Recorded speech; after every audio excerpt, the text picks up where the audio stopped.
themselves look presentable, just as the women should look after themselves and make themselves look presentable. Another question is asking in what circumstances a woman is allowed to take off her hijab.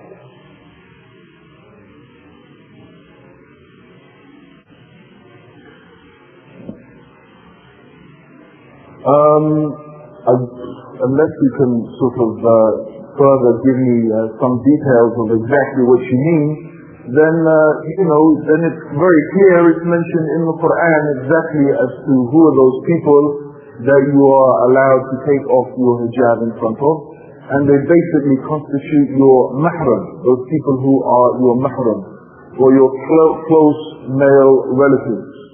And of course, the women, the Muslim women, the only thing is there is ikhtilaf and there is difference amongst the scholars concerning the non-Muslim women. There is difference concerning the non-Muslim women, whether it is permissible to take off your hijab in front of them or not. So the opinion of Imam Malik is that he says not even a fingernail. He says not even a fingernail. They should not even be able to see a fingernail. However, the opinion of other scholars is that if you know from these women that they have good character and they understand the purpose of hijab, and you do not expect from them that they will spread the secret talking about your beauty to others and so on and so forth, then inshallah it is permissible to remove your hijab in front of them, and Allah knows best. Question relates to what you said about the mother not going, or the woman not going to the shop. Question asks, is it okay if the family is fatherless and the children are older? Should the children go to the shopping or the women go to the shop? I didn't say that it was prohibited for women to go to the shops. I did not say that. I said rather it is more befitting that the man should take upon himself this task and not leave that for the woman to suffer that type of hardship. I did not say it was forbidden for the women to go to the shops. So if there is some need or there is some necessity that she must go to the shops, it's not a problem. Even if she wants to go to look for some clothes or something like that, it is not a problem. However, what I'm saying is that it's better that the husband should do that in order to relieve his wife from such a difficult burden, and Allah knows best. Is it considered proper for a Muslim mother to work outside the home while her children are being cared for and her husband is also working? This is not, in my opinion, correct to do that. Rather, the place for the Muslim woman, the noble place which Allah subhanahu wa ta'ala has honored her and has praised her for, He has praised her and honored her as a mother. The nobility is in her educating and caring for her children. It is not upon the Muslim woman to have to go out and work. Rather, Allah subhanahu wa ta'ala has made men the maintainers and protectors of women. Allah has made men the maintainers and protectors of women. And in an ideal society, no Muslim woman should find that she has to go out to work.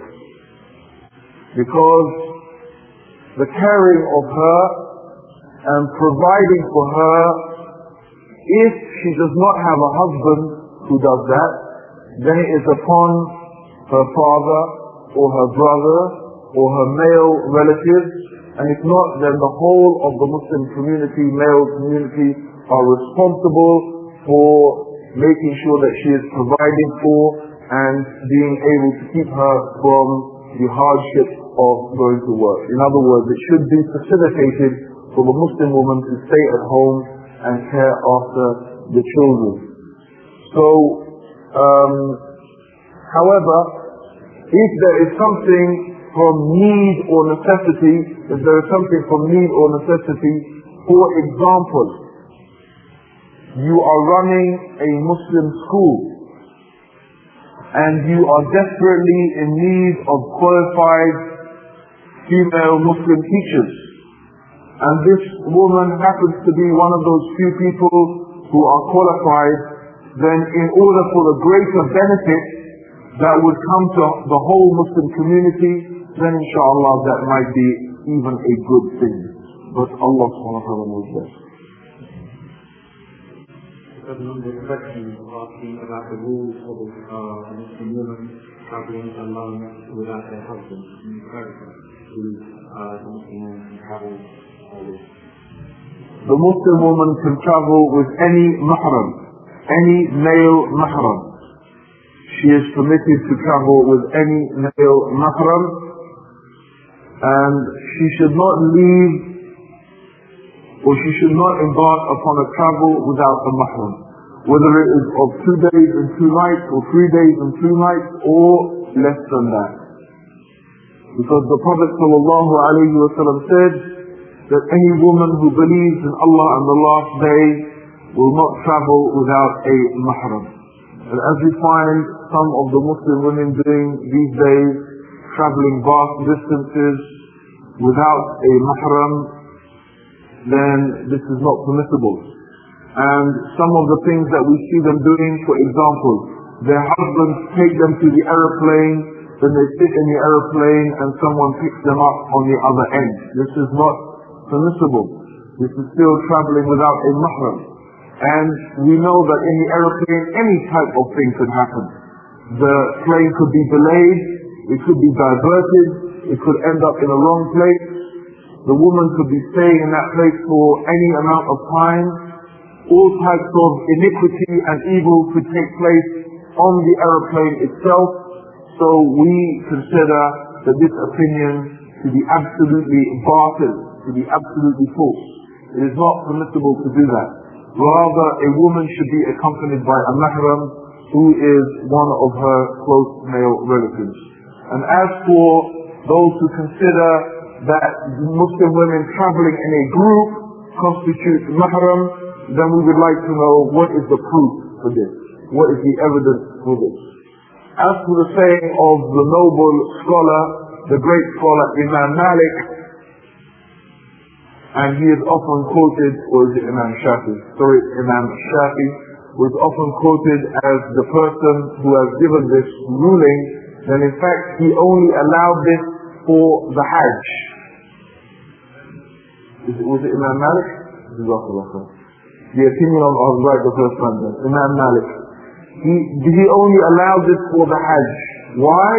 Because he considered that if a woman had the means to make Hajj, then it becomes an obligation upon her to perform Hajj. It is an obligatory duty.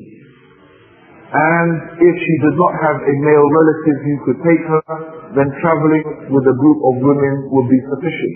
However, the other opinion of other scholars says no, that if she does not have a male relative who can take her, then she is not able to perform Hajj.